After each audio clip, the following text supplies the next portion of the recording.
porque eles são escolhidos, são separados, eles foram chamados e consagrados ao Senhor. Ensina eles agora a tua palavra, Senhor, fortalece e alimenta eles com a unção do teu Espírito, capacita todos os professores, auxiliares, ajuda eles nesta missão, Senhor, de preparar esta geração para servir ao Senhor. Oramos e te agradecemos no nome de Jesus, amém. Deus abençoe, pastor Samuel.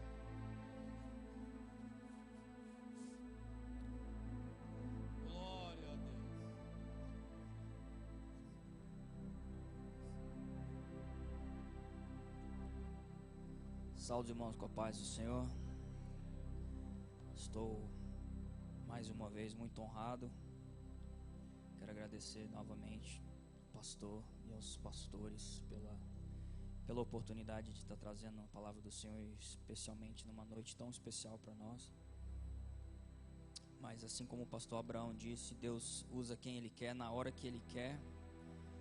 E se tivesse ensaiado com os irmãos, eu acho que não teria saído melhor, porque desde os hinos que estavam sendo cantados, obrigado, irmão, e pastor Edson cantando hino para não sair da presença de Deus, e o pastor Abraão falando sobre a obediência e tudo que foi falado nessa noite justamente se encaixa na palavra que Deus tinha colocado no meu coração.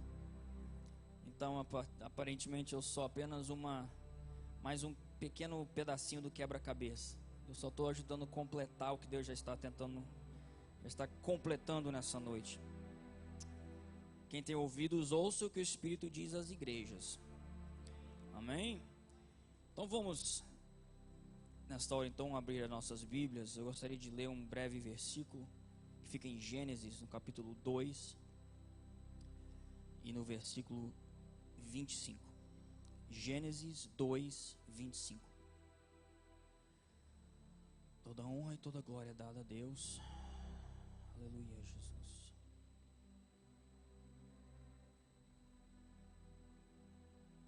Deus colocou no meu coração de falar um pouquinho sobre Adão e Eva. Amém? Todos encontraram? Gênesis 2, 25. Ora, um e outro, o homem e sua mulher, estavam nus e não se envergonhavam. Só até aí, podeis assentar, irmãos. Senhor, mais uma vez eu coloco nas tuas mãos esta palavra e a minha vida, Senhor. Seja feita a tua vontade e que nenhum outro seja exaltado nessa tribuna, senão a ti, Deus. Em nome de Jesus, Pai. Oh, meu Deus. O título que eu coloquei nessa mensagem para essa noite, irmãos, se chama A Desobediência é a Raiz do Pecado. E Deus colocou essa palavra no meu coração uns 2 ou 3 domingos atrás. Estava sentado aqui no culto ouvindo, se eu não me engano era o pastor Abraão que estava pregando, e Deus me tocou naquela hora e eu fui levado a essa passagem. Na verdade eu vou estar falando sobre o capítulo 3 de Gênesis. E Deus quer falar conosco nessa noite sobre a obediência mesmo e a desobediência, os dois. Porque nós vemos que aqui, quando se falam de Adão e Eva, estavam então os dois nus e não se envergonhavam. E por que isso acontecia? Porque eles eram como crianças verdadeiramente, eles eram inocentes, eles não tinham malícia nenhuma, eles não sabiam o que era fazer coisa errada, ou estar nu, ou cometer um pecado. Eles eram 100% inocentes. Eles tinham a mente, eles tinham a inteligência de adultos, mas eles tinham a mente, o coração de criança. Eles eram inocentes. Porque para entender a história de Adão e Eva e o terrível ato que aconteceu, que desceu sobre eles e consequentemente sobre toda a humanidade, nós temos que entender o relacionamento que eles tinham com Deus. Eles, como eu disse, eles eram crianças. Eles não tinham malícia de nada. Eles falavam com Deus diariamente. Tá acabando. E eles tinham um relacionamento, uma intimidade face a face com o Senhor. Obrigado, pastor. Face a face com o Senhor. Eles conversavam com o Senhor face a face. Eles não tinham que ficar orando a um Deus invisível. Eles tinham a oportunidade de todos os dias. A Bíblia nos conta que o Senhor descia, e a Bíblia fala que na brisa da tarde, que é o momento mais gostoso do dia, quando o sol já está quase se pondo, a temperatura do dia já está baixando, está confortável, Deus então descia e vinha andando. Deus não vinha voando como um vulto, a Bíblia fala que ele vinha andando para ter com eles, para passar tempo com seus filhos. Deus vinha ele tinha prazer de descer e passar momentos ali com seus filhos, como um pai, com seus filhinhos, assim como ele nos chama até hoje na Bíblia. A minha filhinha, ela tem 4 aninhos, mas alguns dias atrás ela estava aprendendo a tirar, a gente estava treinando ela para ficar sem fralda, então a gente sempre colocava a fralda e colocava uma calcinha por cima da fralda, para ela já ir acostumando. E teve um dia que meu filho estava no quarto e a minha esposa tirou a fralda dela e colocou só a calcinha. Ela estava tão alegre que ela veio correndo assim, aí falou: ah, Hila, eu tô sem fralda, e levantou, se abaixou a calcinha e ficou de pé na frente dele assim. Eu achei aquilo tão engraçado, a inocência de uma criança. Era assim que era Adão e Eva no início, e Deus tratava com eles dessa forma, como crianças. Ele tinha o prazer de sentar com seus filhinhos ali e conversar, e ensinar, e dialogar, e ouvir o que eles tinham para falar. E essas coisas infelizmente mudaram logo. E Deus provia tudo o que eles queriam. Deus proveu o jardim, Deus proveu a comida, a bebida. A terra dava tudo o que eles precisavam, eles eram soberanos na terra. Eles tinham controle sobre tudo, dado por Deus. E Deus não pediu nada, a não ser uma coisa: que eles não tocassem na árvore do entendimento do bem e do mal. Será se essa árvore realmente era uma árvore que tinha um poder nela? Talvez tinha, mas às vezes, antes eu pensava que às vezes aquilo ali tinha sido colocado simplesmente como um teste de fidelidade. Não importa se tivesse colocado um pé de maçã ali, alguma coisa, o que importa é que Deus colocou uma pequena regra, uma só: faz o que vocês quiserem, menos tocar na árvore do entendimento. A única coisa que o pai pediu, o resto eles tinham um livre-arbítrio. E nós sabemos que livre-arbítrio é uma coisa que até hoje Deus não viola de maneira alguma. Se você quer entregar sua vida a Deus, você entrega. Se você quer entregar sua vida ao Satanás, você entrega. Ele não vai entrar no seu caminho. O livre-arbítrio é seu, ele respeita. E eu estava pensando então em ler aqui no capítulo 3, eu ia ler tudo primeiro e depois voltar lá atrás, mas por questão de tempo eu vou lendo e vou passando aqui o que Deus passou para o meu coração, um a um dos versículos aqui. E no primeiro versículo, capítulo 3, a palavra nos diz assim: mas a serpente, mais sagaz do que todos os animais selváticos que o Senhor Deus tinha feito, disse à mulher. É assim que disse Deus. Ele perguntou assim, Deus falou que não pode comer de todas as árvores do jardim? Olha como é que a serpente é esperta. Ele perguntou assim: é verdade que Deus falou que você não pode comer de nenhuma das árvores do jardim? Respondeu a mulher: dos frutos das árvores do jardim nós podemos comer, mas do fruto da árvore que está no meio do jardim, disse Deus, dele não comereis, nem tocareis nele, para que não morrais. Então a serpente disse à mulher: é certo que vocês não vão morrer, porque Deus sabe que no dia em que vocês comerem daquela fruta, vocês vão abrir os seus olhos e vocês vão ser como Deus, conhecedores do bem e do mal. E então foi colocada ali a pequena semente da tentação. A gente não sabe, para falar a verdade, se aquilo ali foi uma reação imediata dela de pegar a fruta e comer, ou se ela passou um dia, ou algumas horas com aquilo na cabeça, no coração dela, fermentando ali, com as palavras da serpente. Então, o próximo versículo diz assim: vendo a mulher que a árvore era boa para se comer, agradável aos olhos, e árvore desejável para dar entendimento, tomou-lhe do fruto e comeu, e deu também ao marido, e ele comeu. Então aqui, irmãos, nós temos a primeira desobediência da Bíblia. A história do homem, a primeira desobediência. A raiz de todo o pecado, a desobediência. Antes de uma pessoa pecar, ela tem que desobedecer. Não é possível você pecar sem desobedecer quando você faz conscientemente. Porque não tem como você desobedecer uma coisa que você não foi dada a ordem. Então, para você estar desobedecendo, você já sabe alguma coisa não era para você fazer. Como nos mandamentos, não matarás. Então, para você matar alguém, você primeiro tem que desobedecer o mandamento e depois matar alguém. Você está pecando duplamente. Não furtarás.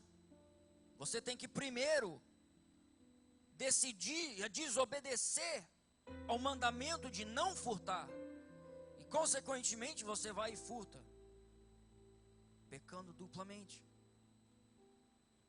Não importa a situação que você se encontra, todo o pecado começa a partir da desobediência. E a Bíblia continua dizendo assim: abriram-se então os olhos de ambos, e percebendo que estavam nus, coseram folhas de figueira e fizeram cintas para si. Aqui começa então a longa história do homem de sempre tentar cobrir o seu pecado. Nesse caso eles perceberam a nudez deles, logo tentaram tampar. E é natural do ser humano, quando está em pecado, quando percebe algo errado, tentar cobrir, tentar esconder. É a natureza do ser humano, e é isso que parece que é o nosso subconsciente nos leva. Quando ouviram a voz do Senhor Deus que andava no jardim pela viração do dia, esconderam-se da presença do Senhor, o homem e sua mulher, entre as árvores do jardim, como se fosse possível se esconder de Deus. Depois de pecar, vocês já perceberam que todo mundo, quando está em pecado ou comete um pecado, a primeira coisa que a gente quer fazer é meio que sair da presença de Deus, é recuar. Assim como o pastor disse, a gente fica enfraquecido, a gente fica meio com vergonha, porque a vergonha vem do acusador. Ele acusa e fala: você está em pecado, o que você está fazendo na igreja? O que você está fazendo no púlpito? O que você está fazendo ali? A pessoa começa a querer recuar. A tendência da pessoa quando está em pecado é tentar se esconder no buraco mais fundo que ela encontra, tentando talvez escapar da ira do Senhor, achando que Deus vai se esquecer do que aconteceu, ou mesmo por vergonha, simplesmente por vergonha de não querer encarar, olhar nos olhos do Senhor e ver talvez a decepção nos olhos do Pai. E chamou o Senhor Deus ao homem e lhe perguntou: onde estás? Cadê você, Adão? E ele respondeu: ouvi a tua voz no jardim, Senhor, e porque eu estava nu, eu tive medo e me escondi. E aqui então, irmãos, tem para mim, o próximo versículo é o versículo mais triste da Bíblia. E eu vou explicar para vocês por quê. Porque eu sou um pai, e eu tenho filhos, e eu tento o possível para guardar a santidade dos meus filhos, guardar a inocência, poupar eles de tudo do mal que existe no mundo. Eu tento fazer o possível. E Deus não era de nada diferente. E Deus tinha seus 2 filhinhos ali que Ele amava e ama. E Deus chegou então naquele momento, ao ouvir aquelas palavras, pense bem o que aconteceu, o que se passou no coração do Senhor. E Ele virou para Adão e falou: quem te disse que você estava nu? São pequenas palavras, mas essas palavras carregaram tanto peso, porque nós sabemos a consequência do que eles fizeram. Meu filho, quem te falou que você estava nu? Quem que estragou a sua inocência? Você tem ideia do que aconteceu? Agora estragou tudo. Agora tudo vai mudar. Em segundos, Deus falando aquilo, estava passando pela mente do Senhor tudo o que havia de acontecer depois daquilo. E Deus ali com o coração quebrado. Quem estragou os filhos dele? Quem que fez aquilo contra ele?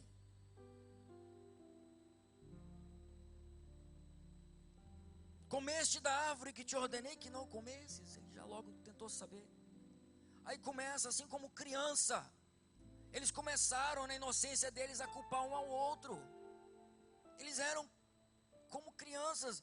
E disse, então disse o homem, a mulher que o Senhor me deu por esposa, ela me deu da árvore e eu comi. E o Senhor ali naquele momento vira para ela e fala, mulher, o que é que fizeste? Você não tem ideia do que você acabou de fazer. E a mulher respondeu, a serpente me enganou e eu comi. O interessante é que eu gosto de, quando eu leio uma passagem da Bíblia, eu gosto de ler lá na tradução literal, que te dá as palavras da maneira que elas foram escritas originalmente no hebraico, sem a tradução, por exemplo, Almeida, revista corrigida, revista atualizada. Você tem a versão literal das palavras que foram usadas. E o interessante é que nessa passagem, a mulher respondeu assim, a serpente me fez esquecer e eu comi. A palavra que ela usou foi essa, a serpente me fez esquecer. E naquela hora eu me lembrei que Deus não quer que isso aconteça mais. É por isso que durante várias partes da Bíblia, constantemente você tem versículos assim, tal como talvez a Deuteronômio 8, que está dizendo assim, guarda-te que não te esqueças dos meus estatutos e dos meus mandamentos e que te ordeno hoje. Deus repete continuamente para que a pessoa nunca mais aconteça isso. A serpente me fez esquecer e eu comi da fruta, Senhor. Então agora Deus tinha que tratar com os três. Ele tinha que tratar. Como um pai, ele tem que dar um castigo para o seu filho. Ele tem que tomar ali e colocar os seus filhos no lugar. Então o Senhor disse à serpente, visto que o que fizeste, maldita és entre todos os animais domésticos, e és entre todos os animais selváticos, rastejarás sobre o teu ventre e comerás do pó todos os dias da tua vida. Essa foi a primeira maldição na Bíblia. Deus então amaldiçoou, ela já era maldita, mas Deus amaldiçoou ela ainda. E Deus continuou dizendo, porém inimizade entre ti e a mulher, entre a tua descendência e o seu descendente, este te ferirá a cabeça e tu lhe ferirás o calcanhar. Estava dizendo, entre você, serpente, e a mulher, eu vou colocar inimizade entre a sua descendência e a descendência dela. Ele, o descendente dela, ele, falou especificamente, vai te pisar na sua cabeça e você vai ferir o calcanhar dele. Então aqui nós temos a primeira profecia da Bíblia. Primeira profecia que Deus falou. Mas eles não podiam ficar sem sofrer as consequências, irmãos. Eles tinham que sofrer a consequência dos seus erros. Então Deus dirigiu para a mulher e disse, multiplicarei sobre modo os sofrimentos da tua gravidez. Em meio de dores dará à luz filhos, e o teu desejo será para o teu marido, e ele te governará. Porque ela foi para frente, então ela tomou a frente, ela comeu da fruta e passou para o marido. Deus então pegou e tomou a autoridade dela e passou para o marido. Falou, agora você vai ter que obedecer a ele. Deus virou para Adão e falou, visto que atendeste a voz da tua mulher e comeste a árvore que eu te ordenara, maldita é a terra por sua causa. Vê que ele não amaldiçoou o homem, ele amaldiçoou a terra. Maldita é a terra por sua causa. Em fadigas obterás dela o sustento durante os dias da tua vida. Ela produzirá também cardos e abrolhos, ou seja, espinhos, e tu comerás a erva do campo. No suor do rosto comerás o teu pão até que tornes a terra, pois dela foste formado, porque tu és pó e ao pó tornarás. E deu o homem o nome de Eva, sua mulher, por ser mãe de todos os seres humanos. Fez o Senhor Deus vestimenta de peles para Adão e sua mulher e os vestiu. Deus estava falando aquilo ali no momento de raiva, no momento de ira, com o coração quebrado. E Deus estava então punindo Adão e Eva pelo erro deles. E logo depois disso, Deus teve que lançar eles fora do jardim. Então, muitas pessoas pensam que pelo que Deus falou, baseado com eles, e do fato deles terem sido lançados fora do lugar que eles habitavam, eles acham que Deus simplesmente desapareceu, e eles ficaram sozinhos vagando pela terra, sem contato com Deus, sem saber de nada. Não, meus irmãos, não é bem assim. Eles eram filhos de Deus, eles tinham contato com o Senhor. Com certeza, depois que ele receber aquela punição, Deus estava ali, e eles falaram, com certeza pediram perdão ao Senhor. Por que não? Deus estava ali. Senhor, me perdoa, eu errei.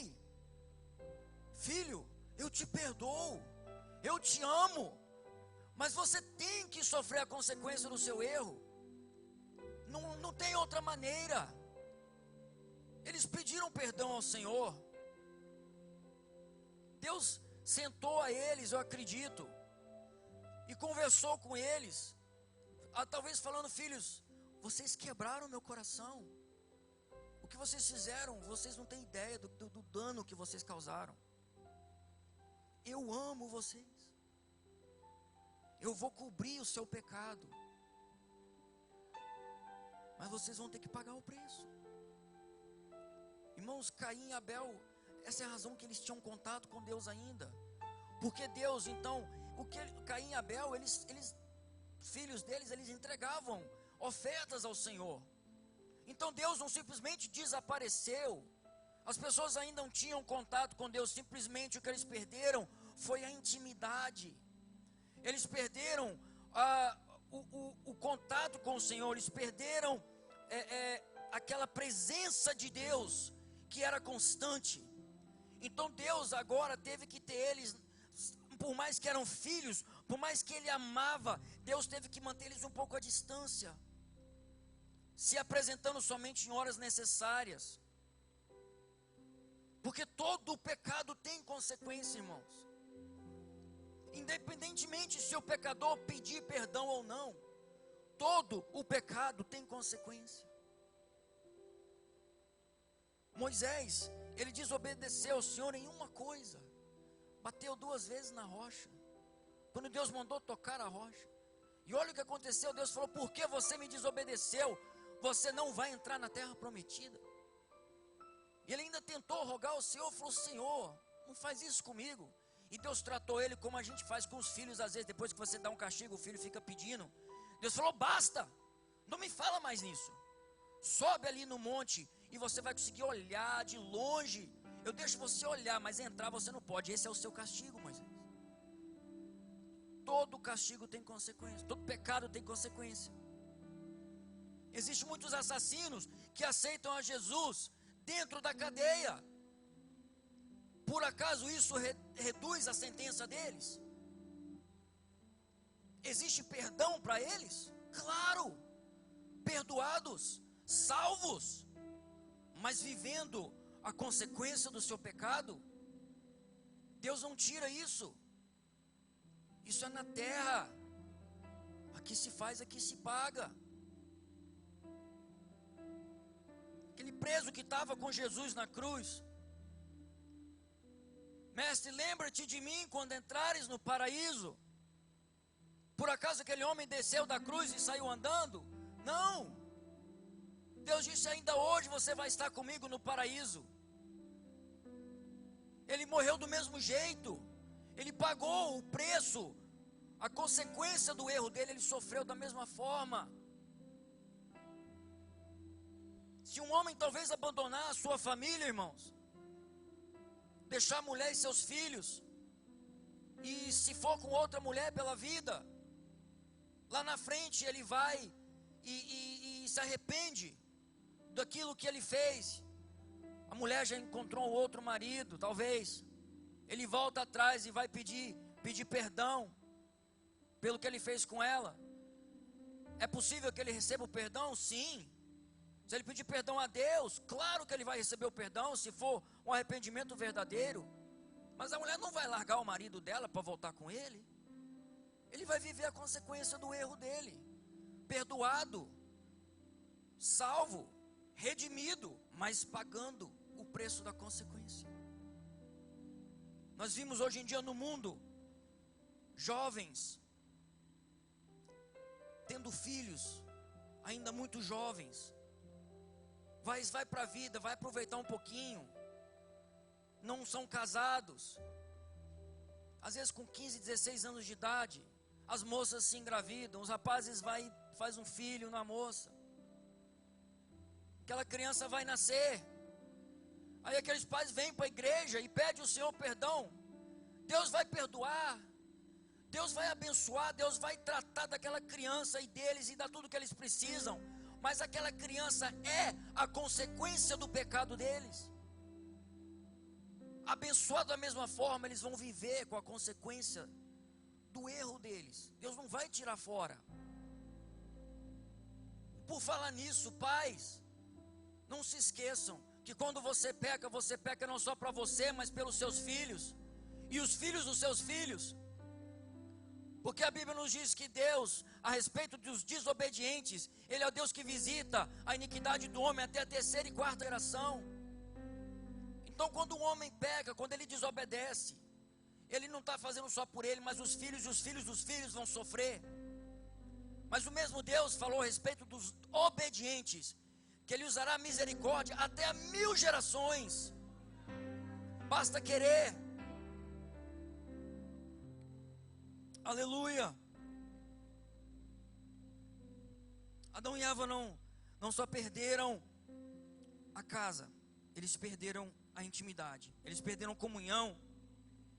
E nos próximos 4000 anos, a história simplesmente nos conta o que os homens passaram tentando buscar de novo, tentando recuperar essa comunhão, essa presença com o Senhor. Mas ele só se apresentava de tempos em tempos, para dar um empurrãozinho aqui, um empurrãozinho ali, para revelar algo, uma coisa aqui, uma coisa ali. Aquela comunhão de pai para filho, verdadeira, que podia sentar no colo do pai, não tinha mais. Não tinha. Mas Deus é pai. E como pai, Ele teve um plano de redenção naquela hora que aconteceu aquele pecado contra Ele. Deus, Ele amou tanto, e nós vivemos hoje a certeza de João 3,16, que Deus amou o mundo de tal maneira, que deu o seu Filho unigênito. Quando que Deus amou? Ele amou de tal maneira, mas quando? Durante os dias de Abraão? Durante os dias de Davi? Talvez quando Jesus rogou por nós na cruz? Não, irmãos. Ele amou lá, naquele momento, com o coração quebrado, ao se dar com o pecado, o primeiro pecado que tinha acontecido. E Ele então, naquele momento, Ele antes mesmo de punir os seus filhos, Ele já tinha colocado em andamento um plano de redenção para que Ele pudesse restaurar aquela situação. Ele falou: eu amo tanto que eu não posso deixar essa situação ficar assim. Eu tenho que mudar essa situação, eu tenho que trazer meus filhos de volta. Naquele dia Deus perdeu tanto quanto Adão e Eva. Não se esqueçam disso. Ele perdeu seus filhos.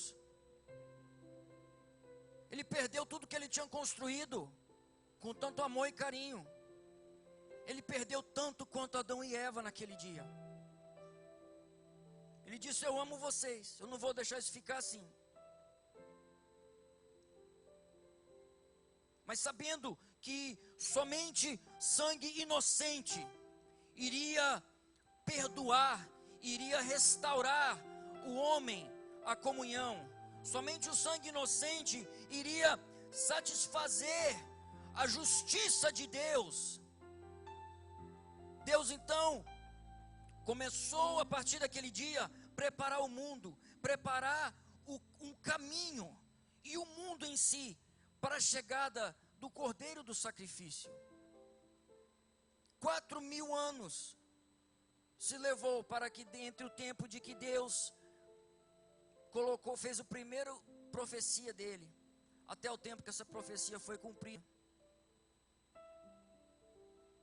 E 4.000 anos depois, Jesus Cristo então, lá naquela cruz, depois de ter nascido somente para morrer, ele lá pendurado na cruz, sangrando, ele falou: Pai, está consumado, está completo o seu plano de redenção, Senhor.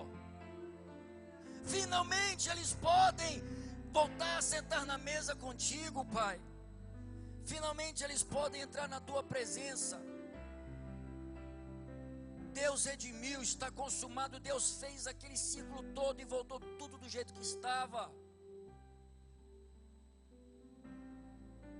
É isso que nós estamos celebrando aqui hoje, irmãos.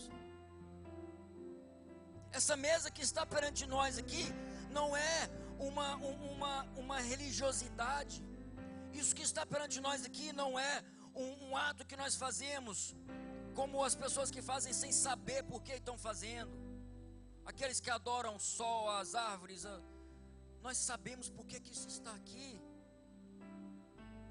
Nós estamos celebrando que hoje a Santa Ceia, que é o reconhecimento do sacrifício de Jesus. Nós estamos aqui hoje celebrando em agradecimento do amor inabalável de Deus, por Ele não ter nos largado, porque nós, mesmo no nosso pecado, no nosso erro, Ele continuou nos amando. Qualquer hora que um homem se chega a Deus e pede perdão, Deus está pronto para perdoar. Se há fôlego de vida, há esperança para a sua vida. A consequência você vai ter que passar como nós passamos. Deus está dizendo para quem está aqui nessa noite: não fuja da presença dEle. Não tente correr. Não tente. Não se enfraqueça se você pecou, se você está com a mente pesada. Ele tem perdão para você. Ele não importa o que aconteceu no seu passado. Deus, nessa noite, Ele não quer saber o que você carrega de vergonha, o que você fez.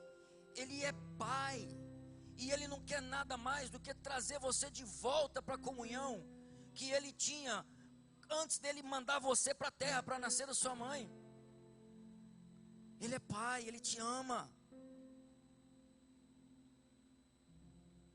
Louvado, exaltado o nome do Senhor.